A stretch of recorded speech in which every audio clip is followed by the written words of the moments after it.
क्या हाल है भाइयों? ब्रो कोड का ध्यान दे रहे हो कि नहीं दे रहे हो? मर्द कम्युनिटी के बीच में जो एक भाईचारा हुआ करता था, उसका ध्यान दे रहे हो कि नहीं दे रहे हो? क्योंकि आज की डेट में आप लोग खुद देखते जा रहे हो कि सब चीज़ें मर्दों के अगेंस्ट होती जा रही है। चाहे वो लॉज हो या फिर हमारी सबसे स्ट्रॉन्ग टीममेट वुमन, वो भी हमारे ऑलमोस्ट अगेंस्ट होती जा रही है। इसलिए ऐसे केस में हमारे लिए ज़रूरी है कि एक मर्द होने के नाते हम दूसरे मर्द का सपोर्ट ज़रूर करें, क्योंकि आज की डेट में एक आदमी का दूसरे आदमी को सपोर्ट करना बहुत ज़्यादा ज़रूरी है। रास्ते में कहीं भी जा रहे हो, बूढ़ा बच्चा बड़ा साथ का कोई भी दिखे, जैसी भी हेल्प तुमको करने का मौका मिले ज़रूर करो। जहाँ पर एक आदमी के लिए कोई भी खड़ा नहीं होता, वहाँ पर तुम मेरे भाई एक ऐसे आदमी होने चाहिए जो उसकी हेल्प करने के लिए जा सको। और डेली बेसिस पे तुम किसकी क्या हेल्प कर रहे हो, भले छोटी से छोटी क्यों ना हो, क्या हेल्प कर रहे हो, कमेंट करके ज़रूर बता देना। रात के 1 बज रहे हैं। मैं जयपुर से श्रीगंगानगर ट्रैवल कर रही हूँ और उसी बीच में मेरे जस्ट पास में बोगी में I am travelling in second class AC और मेरे जस्ट पास में 3 लोग अपनी बोगी में बैठ करके दारू पी रहे हैं और गंदा गंदा अब्यूज कर रहे हैं, बहुत गंदा गंदा बोल रहे हैं पिछले आधे घंटे से। I just went to them and I just warned them कि आप मत बोलिए ऐसा। देन उसके बाद में भी ये लोग चुप नहीं रहे और कंटिन्यूअसली बोले जा रहे और दारू पी रहे हैं। और हैरानी की बात ये है कि पूरी की पूरी ट्रेन में एक भी पुलिस वाला नहीं है। ये टीटी साहब मेरे साथ में ही बैठे हैं, आप देख सकते हो, सारे पैसेंजर यहीं पे ही है, यू कैन सी।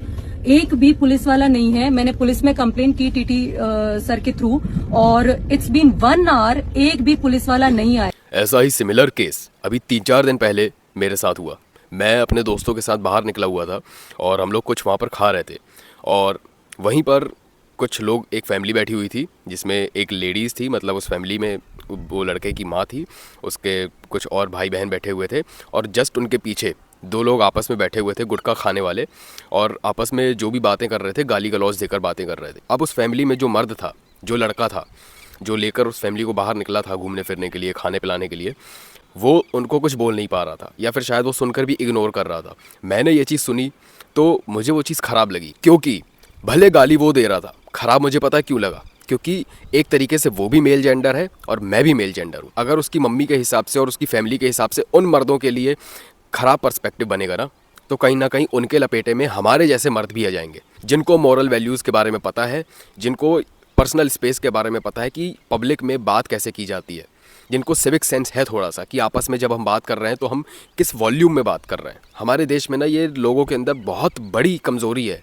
चाहे मर्द हो चाहे औरत हो, दोनों के अंदर है, कि हम जब आपस में बात करते हैं ना तो हमारी वॉल्यूम, बात करने की आवाज़ इतनी ज़्यादा तेज़ होती है कि दूर खड़ा बंदा भी सुन लेता है कि कितनी तेज़ वो बात कर रहे हैं, किस बारे में बात कर रहे हैं। तो भाई सबसे पहले ना तुम लोगों को अपने अंदर ये चीज़ डेवलप करनी पड़ेगी कि तुम लोग देख कर ना चुप मत बैठ जाया करो, क्योंकि अगर वहाँ पर पुलिस वाले अवेलेबल नहीं है तो किसी ना किसी को स्टैंड लेना पड़ेगा ताकि सेफ फील कराया जा सके एक वुमन को। दूसरी चीज़, जो लोग सोच रहे होंगे ना कि दारू पीने में क्या है, दारू ही तो पी रहे हैं, किसी को परेशान थोड़ी कर रहा है, मैं उनको बता दूं कि ट्रेन्स में, इंडियन रेलवेज़ में दारू पीना अलाउड नहीं है। दारू पीकर आप ट्रैवल नहीं कर सकते और ना ही ट्रैवल करने के दौरान आप दारू पी सकते हैं, खासकर उन ट्रेन्स में जिसमें फैमिली ट्रैवल करती हो। अब यहाँ पर सीधा सीधा क्वेश्चन उठता है वुमेन सेफ्टी के ऊपर, कि देश में केवल वुमेन सेफ्टी को छोड़ो, सेफ्टी अगर हम पकड़ें केवल कि कौन कितना सेफ़ है, मर्द कितने सेफ़ है और औरत कितनी सेफ़ है, अगर दोनों के पर्सपेक्टिव को भी पकड़े ना, तो सेफ्टी बहुत ज़्यादा ढीली होती जा रही है हमारे देश में, बहुत ज़्यादा ढीली होती जा रही है और इसके ऊपर कोई बात नहीं कर रहा।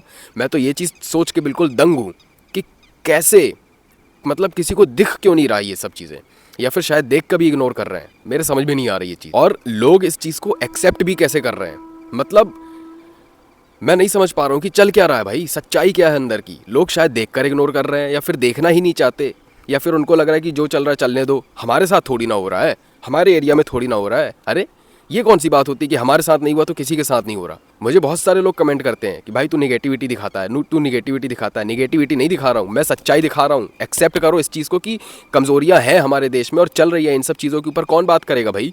मीडिया तो कर नहीं रही है, तो जनता को ही करनी पड़ेगी ना। तो मैं जनता का हिस्सा नहीं हूँ क्या? आप जनता का हिस्सा नहीं हो?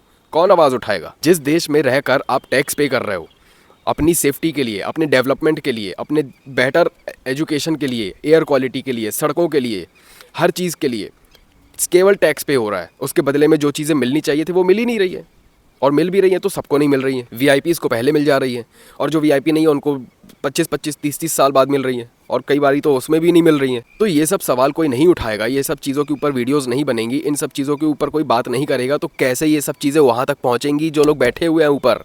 एक्शन कोई खुद नहीं लेता, बात कोई खुद नहीं करता, फिर वहाँ पे बदनाम हो जाते हैं एक की वजह से सारे मर्द। दिक्कत यहाँ पर है एक की वजह से जब सारे मर्द बदनाम होते हैं ना, तब वहाँ पे दिक्कत आती है। किसी एक मर्द की वजह से जो साला लीचड़ है, कमीना है, क्रिमिनल टाइप का है और उसकी घटिया माइंडसेट है, गालियाँ देता है, उनकी वजह से सारे मर्द पूरे बदनाम हो जाते हैं। एक की वजह से दिक्कत वहाँ पे पैदा होती है। और देखो, एक चीज़ मैं भी एक्सेप्ट करना चाहता हूँ और सबके सामने मैं अपोलोजाइज़ करना चाहता हूँ। इस चीज़ के बारे में मैं बहुत पहले से सोच रहा था, बट अभी मौका मिला है और बात निकली है, तो मैं प्लीज़ सबसे हाथ जोड़कर माफ़ी मांगना चाहता हूँ एक चीज़ के लिए कि मुझे प्लीज़ माफ़ कर देना। मैंने पास्ट में कभी अपनी वीडियोस में कभी किसी वीडियोस में गालियाँ दी थी, बट उसको स्लैंग की तरह यूज़ किया था। But yes, I accept and I regret it. मैं ये चीज़ एक्सेप्ट करना चाहता हूँ और इस चीज़ के लिए रिग्रेट करना चाहता हूँ। इस चीज़ के लिए मैं अपोलोजाइज़ करना चाहता हूँ कि मैंने पास्ट में किसी वीडियोज़ में गालियाँ दी हैं। और ऐसा नहीं कि बिल्कुल वीडियोज़ ही गालियों से भरी पड़ी है, कभी कभी स्लैंग की तरह यूज़ किया और हर वीडियो में नहीं किया। हाँ, बट यूज़ की है, ज़्यादा वीडियो में यूज़ नहीं की है। कुछ पर्टिकुलर अमाउंट ऑफ वीडियोज़ बनाने के बाद मुझे ये चीज़ समझ में आ गई थी कि ये चीज़ का इन्फ्लुएंस मेरी ऑडियंस के ऊपर पड़ सकता है। इसीलिए मैंने अभी कम्युनिटी पोस्ट भी डाली थी कि कोई सब्सक्राइबर अगर गालियाँ देता हो तो प्लीज़ अनसब्सक्राइब कर देना। और अब मैं ये चीज़ बंद कर चुका हूँ। तुमने मेरी लास्ट कितनी सारी वीडियोस देखी होंगी, मैंने गालियाँ देना बंद कर दिया है टोटल। और मैं ये चीज़ प्रमोट भी नहीं करना चाहता हूँ कि कोई गाली दे।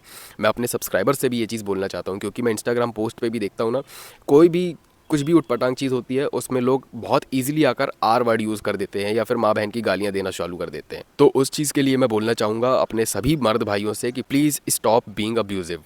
प्लीज़, कुछ भी हो, कैसी भी सिचुएशन हो, गालियाँ देना नहीं है, बिल्कुल भी नहीं देनी है गालियाँ। क्योंकि आपके गालियाँ देने से जिसको आप गालियाँ दे रहे हो ना, चाहे वो मर्द हो चाहे वो औरत हो, वो सामने वाला उसी को विक्टिम कार्ड बनाकर प्ले करने लगेगा और आप ही के ऊपर चढ़ बैठेगा। इसलिए प्लीज़ गालियाँ मत दो, प्लीज़ मत दो। और मैं भी देना बंद कर चुका हूँ, बहुत पहले ही बंद कर चुका हूँ। लेकिन पहले पास्ट में कभी मैंने दी थी, जब मैंने यूट्यूब जर्नी अपनी स्टार्ट की थी, तब मैंने किसी वीडियोज़ में स्लैंग की तरह यूज़ किया था गालियों को। बट अब मैं उस चीज़ के लिए माफ़ी मांगना चाहता हूँ, पास्ट में जो गलतियाँ की है मैंने, और आगे से मैं ये गलतियाँ नहीं दोहराऊंगा। ये चीज़ मेरी जिम्मेदारी है। और तुम लोग भी किसी के भी कमेंट सेक्शन में जाकर गालियाँ नहीं दोगे, ये प्योर टॉक्सिसिटी है, अंडरस्टैंड इट। दिक्कत ये भी है कई सारे लोगों के साथ कि उनको ये नहीं पता कि टॉक्सिक होना क्या होता है और मैस्कुलिन होना क्या होता है, इसलिए दोनों को मिक्स कर देते हैं, टॉक्सिक मैस्कुलिन, टॉक्सिक मैस्कुलिनिटी। खैर, इस चीज़ के ऊपर मैं कभी और बात करूँगा। अभी मैं अपोलोजाइज़ करना चाहता था तो मैंने ये चीज़ बोल दी है। और ये सेफ्टी के ऊपर सवाल उठाने वाली तो मैंने केवल एक वीडियो आपको दिखाई है। मैं आपको इतनी सारी वीडियोस दिखा सकता हूँ जहाँ पे बाहर से कोई बंदे आ रहे हैं, फॉरेनर्स आ रहे हैं, खासकर फीमेल्स अगर आ रही हैं घूमने के लिए, तो कुछ लड़के इस तरह से खड़े होकर उनको घूरते हैं, देखते हैं भाई, इतना ज़्यादा एम्बैरेसिंग कर देते हैं उनको, इतना ज़्यादा एम्बैरेसिंग कर देते हैं भाई। तुम जस्ट उनके कमेंट सेक्शन खोल के देखना कि वो इंडिया के लिए, इंडियन मैन के लिए क्या कमेंट कर रहे होते हैं। तुम भाई शर्म के मारे डूब जाओगे।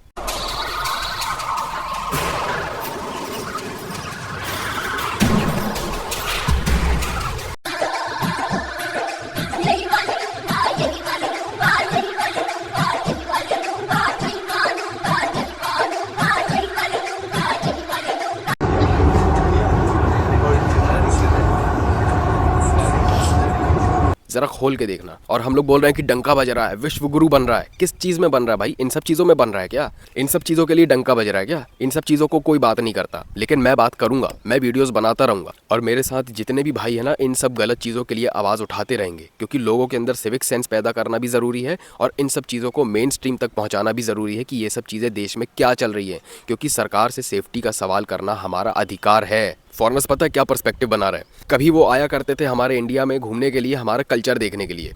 अब लोग वहाँ पर पर्सपेक्टिव ये बना रहे हैं कि इंडिया कौन ही जाएगा घूमने, वो वुमेन के लिए सेफ़ नहीं है। जितने भी बड़े बड़े फेमिनिस्टों के पेज मैंने देखे हैं, कोई भी इन सब चीज़ों के ऊपर सवाल नहीं उठा रहा। उनके पेजेस पे केवल पोस्ट दिखती है तो patriarchy, masculinity, toxic masculinity, equality, ये वो फलाना ढिमकाना, बस कोई भी रियल मुद्दों के ऊपर बात करते हुए नहीं दिखता। केवल एक पोस्ट डाल देने से सवाल उठाना नहीं हो जाता, कंटिन्यूसली उस चीज़ का प्रेशर डालना पड़ता है कि ये क्यों हो रहा है।